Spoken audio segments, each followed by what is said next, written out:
How to Make Money as a Rapper Part 2. Some of y'all is gonna get out here and act crazy and try somebody, and somebody's gonna try you, and you may have to defend yourself. Therefore, you need to protect what's rightfully yours. Now, I said you could do this with my book, The 60-Day Label, but check this out. This is what I mean. By taking those copyrights that we did in Part 1, and we're gonna stash this in our LLC, this protects us from anybody who we want to stab, get in a fight with, or a shootout with if you possibly try to do something like this, and we keep our assets totally separate from us, okay? That's why we doing this. So if you get my book, The 60-Day Label, it can make it happen. So check this out. Here's what's gonna happen if you don't do this. Having one of those incidents allows someone to come in to you personally because you personally own those copyrights and take all of that and all the money from you.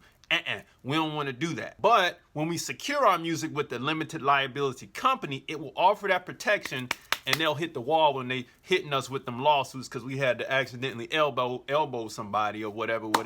But really, we're supposed to let our security guard handle all of that. So just don't go doing that. You ain't got to prove that you He-Man to everybody. We out here making music, baby. But if you want to go this far, you need to have protection so you can keep that money in your pocket, baby. Remember, we're going to get more money, more power, and more respect from this thing. So don't trip. Use my book, The 60-Day Label, to get it done, because if you make music, you should make money. Follow for more music business tips and visit musicmoneymakeover.com.